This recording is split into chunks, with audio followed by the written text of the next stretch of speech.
Hello everyone and welcome to a beautiful wintry Hampshire morning. We are off to the Army Flying Museum for the Pride and Joy car meet. As you can see and probably hear, we are in the Mini, as most of the time we usually are going to shows. And I'm expecting quite a few classics there. However, given that it is a little bit icy out there today, a little bit wintry, we've been pretty lucky to avoid the majority of the snow down here in the south. I'm still not expecting a huge amount of classics there, but we'll just go up and have a look and see what's there. Well, we've made it to the Army Flying Museum, a location that's fairly recognisable now, shall we say, to frequent viewers of this channel. We've certainly been here quite a lot over recent months, and this is the show. Hyundai i20 there, it's a bit dirty. Obviously very reminiscent of the time that we're at. No, I'm joking, this isn't the car park. This is where all the action's at.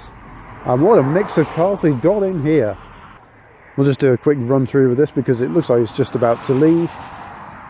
So I'm sure you can all guess what it is. Morgan three-wheeler, got LED headlights, a V-twin engine on the front. I think it's made by S&S. Yes, it is. Mazda MX-5 gearbox. Traditional wire spoke style wheels. Exhausts that go down both sides of the car. Lovely little thing.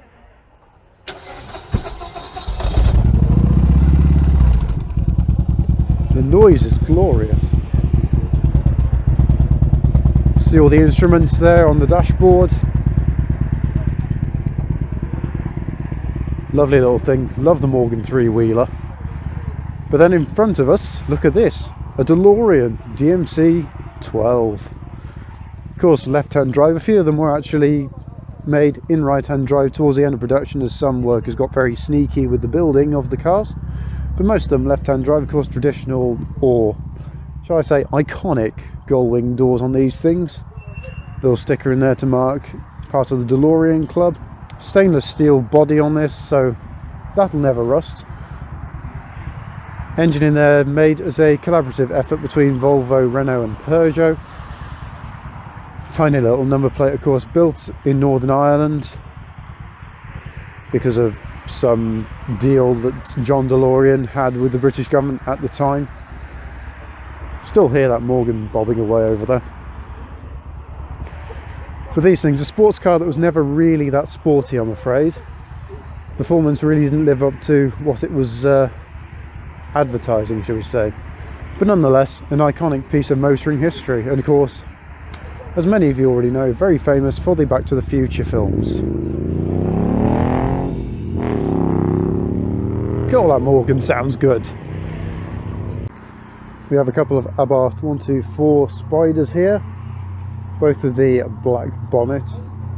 As I mentioned before in previous videos, some of them were actually sold in markets where the stripe was either painted on or vinyl. I think here in the UK it's vinyl wrap. Great looking little cars, would actually love to have one at some point. I think the performance on these is actually not too dissimilar to the Abarth 500. They certainly use the same T-Jet 1.4 engine as the 500. Just noticed as well, the boot lid's actually covered in matte black as well.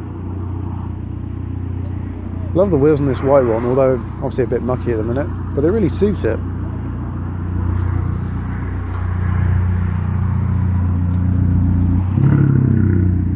Sounds good as well. BMW heading out. Wolseley Mark II, I think it is, 1300. It's an automatic as well. Central exit exhaust pipe. Bit of rust down there, but as I said already, with many other videos, would much prefer seeing one of these out in the open being displayed than being tucked away hidden in a garage. And a Jag XK. Might be an XKR, given by the number plate. Let's go and have a look on the back. Not too often these sorts of Jaguars. No, it is an XKR. Quad exhaust pipes. Honda Civic Type R, I believe it's an EP3 model. Just have a look around it. Central mounted gear stick. Lovely wheels on it. Type R logos down there. The next to it, something that's much more to my taste. Ford Mustang, left-hand drive, so probably an import from the United States. Automatic gearbox though. Lovely engine, V8 in there. Keeping on with the Ford theme, we have a Mondeo ST. Little spoiler on the back. Lovely colour on these things. I think it's about 200 horsepower on these, or something like that. Maybe a tiny bit less. That might be the ST200 actually. Not quite sure. Here's Joseph Lloyd's latest purchase, a Volvo C70. Glorious looking little thing. Coupe's on the phone, I won't bother him at the minute. But I should be giving that a little bit of a drive later on. And look, for Hubnut fans, headlamp wipers. It's even got a sunroof. That's a big win in my book. A few Mercedes cars over there. Lovely little convertible.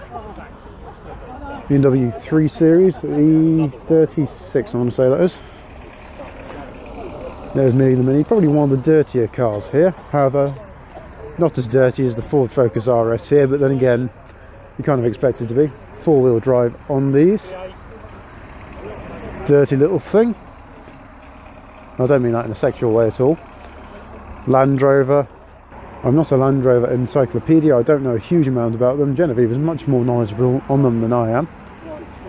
She can probably tell you everything about this, whereas I can't. It's a Land Rover Series 1, I know that much.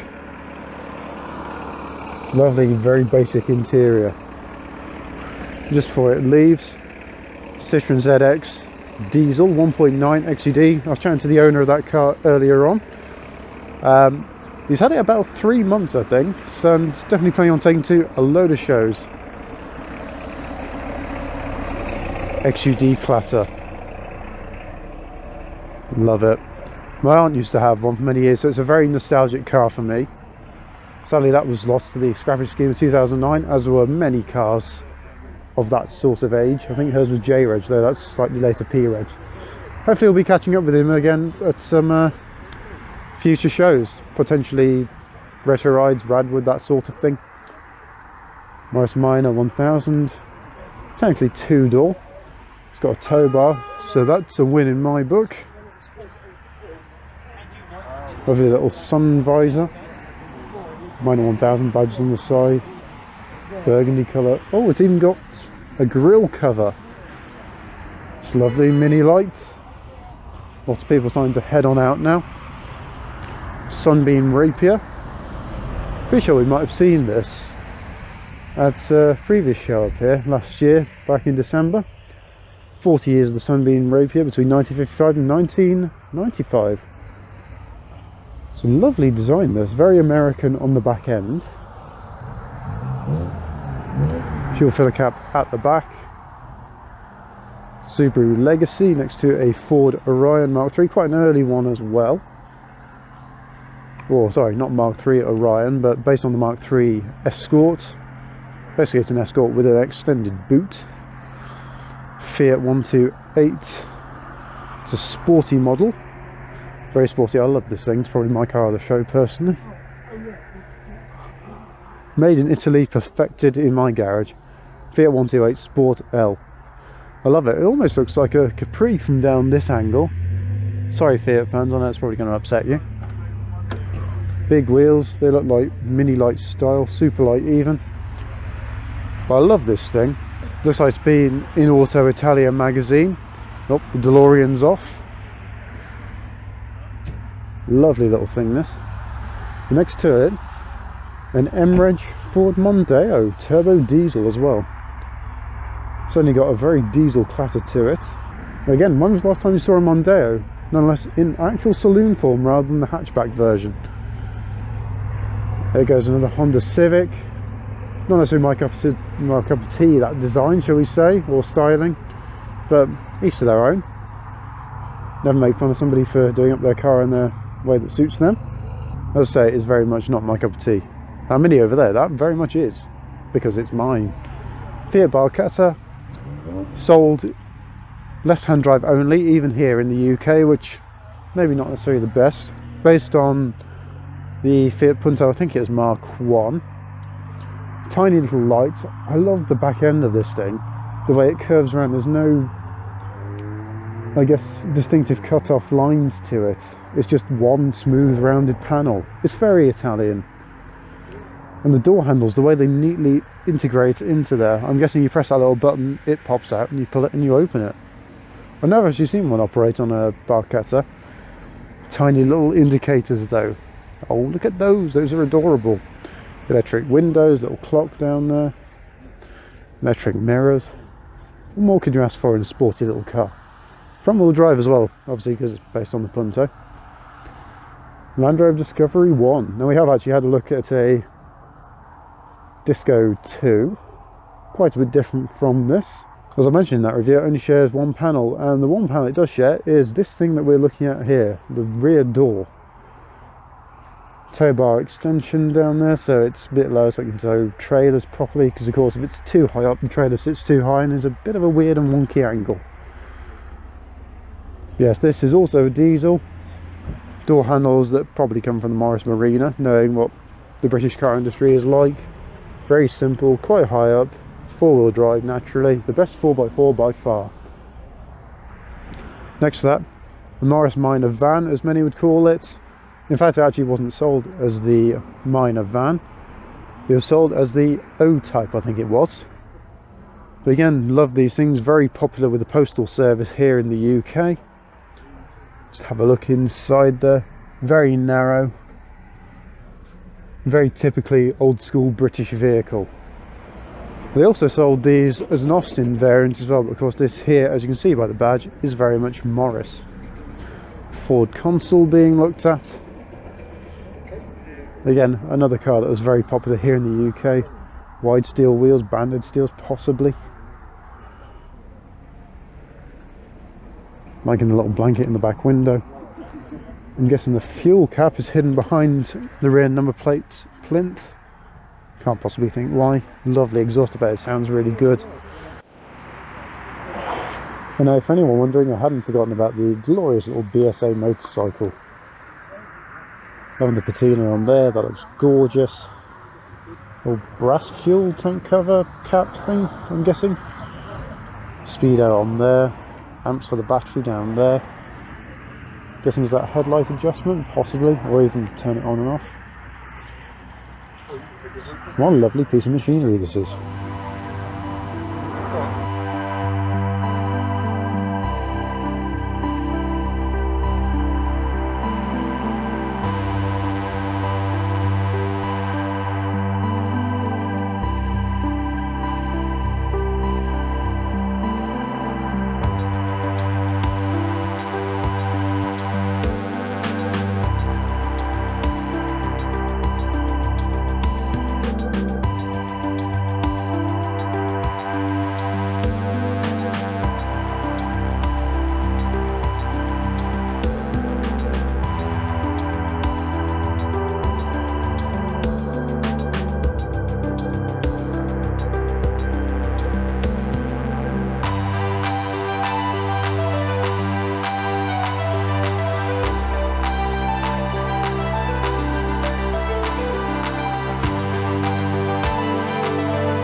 And really that brings a bit of a close to this event walk around. There's not a huge amount of cars here, but given we've got this stuff still here on the ground, which usually is a big cause for a no, don't take your classic car out in that weather, especially with salty roads, because as we know, classic cars and salty roads don't mix.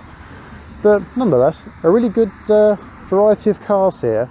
I quite enjoyed this little meet. It seems to be drawing to a bit of a close now, so I shall bring this video to a close. So thank you for watching. Hopefully you have enjoyed this walk around of the Pride and Joy meet here at the Army Flying Museum today. If you've enjoyed this video, don't forget to leave a like, comment down below, let me know what was your favourite vehicle of all the vehicles filmed here. And of course, if you want to see more car-based content on the channel, then don't forget to subscribe, because obviously there's always going to be some more coming up on the channel at some point very, very soon. Anyway, I've been Jake, thanks for watching, see you in the next video. Until then, farewell.